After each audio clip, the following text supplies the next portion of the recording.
अस्सलाम वालेकुम दोस्तों, आज हम बात करने वाले हैं एक ऐसे केस की जो पूरे पाकिस्तान के साइबर क्राइम सिस्टम को हिला कर रख गया है। जी हाँ, बात हो रही है डकी भाई और उनकी वाइफ अरूब जटोई के केस की, जहां अब पिक्चर बिल्कुल उलट चुकी है।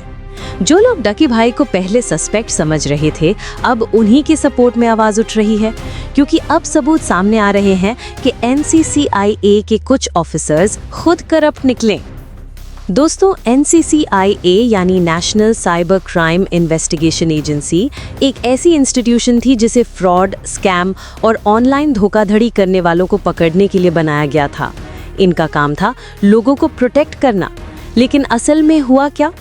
ये लोग खुद ही स्कैमर बन गए। जिन लोगों को अरेस्ट करना था उनसे पैसा लेकर उन्हें छोड़ा जा रहा था, और जिन लोगों के पास पैसा था उन्हें ट्रैप करके लूटने का सिस्टम बना लिया गया था।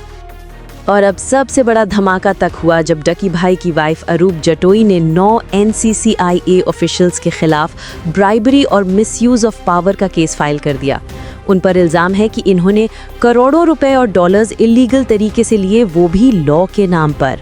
उन्होंने एक ऐसे इंसान के साथ ये सब किया जो खुद पाकिस्तान के सबसे बड़े यूट्यूबर्स में से एक है। अब सोचो, अगर डकी भाई जैसे पॉपुलर बंदे के साथ ये हो सकता है, तो आम लोगों के साथ क्या होता होगा? ट्यूसडे को FIA ने 5 ऑफिसर्स को लाहौर के जुडिशियल मजिस्ट्रेट के सामने पेश किया।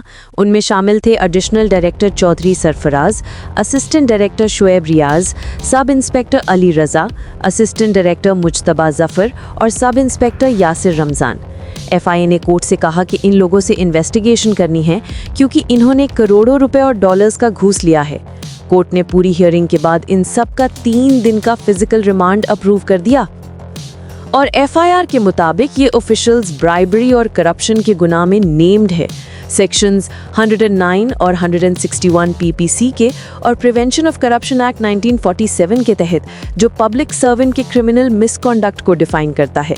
और सिर्फ यही नहीं, FIR में लिखा गया है कि इन लोगों ने डकी भाई के केस में उनके फैमिली से 9 मिलियन रुपीस एक्सटॉर्ट किए हैं। इंक्वायरी के मुताबिक शुएब रियाज ने डकी भाई के जुडिशियल रिमांड के लिए उनके फैमिली से पैसा मंगवाया और फिर वो पैसा NCCIA के अंदर बांट दिया गया। 5 मिलियन जवार के कजिन के पास रखे गए, 5 मिलियन सलमान अजीज और सरफराज ने ले लिए, और शुएब रियाज ने 2 मिलियन और 3,26,420 USD सीधा डकी भाई के बाइनेंस अकाउंट से अपने अकाउंट में ट्रांसफर कर लिए। सोचो, जिनके पास साइबर क्राइम रोकने की पावर थी, वो खुद क्रिप्टो अकाउंट्स हैक करके पैसा ट्रांसफर कर रहे थे। और ये करप्शन यहीं खत्म नहीं होती। FIR में लिखा गया है कि NCCIA के कुछ ऑफिशियल्स इस्लामाबाद के फेक कॉल सेंटर्स और स्कैम कॉलर्स के साथ मिलकर काम कर रहे थे। वो उन्हें प्रोटेक्शन देते थे और उनकी अर्निंग्स का 50% कट लेते थे। यानी NCCIA का कुछ हिस्सा एक ऑर्गेनाइज्ड क्रिमिनल ग्रुप बन गया था, जहां रैंक, पोजीशन और पावर का मिसयूज सिर्फ पैसा कमाने के लिए हो रहा था। लेकिन इस दफा FIA ने एक बोल्ड और सही कदम उठाया है।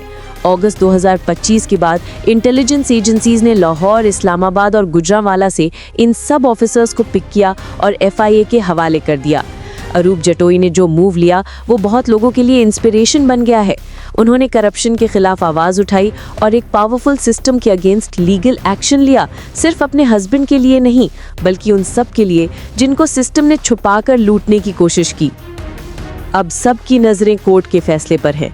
अगर ये सब एलिगेशंस प्रूव हो जाते हैं तो ये केस पाकिस्तान के साइबर सिस्टम के लिए एक टर्निंग पॉइंट बन सकता है। तो दोस्तों, आप क्या सोचते हैं? क्या अरूब जटोई और डकी भाई सच में इंसाफ पाएंगे? और क्या FIA ये पैसा रिकवर कर पाएगी?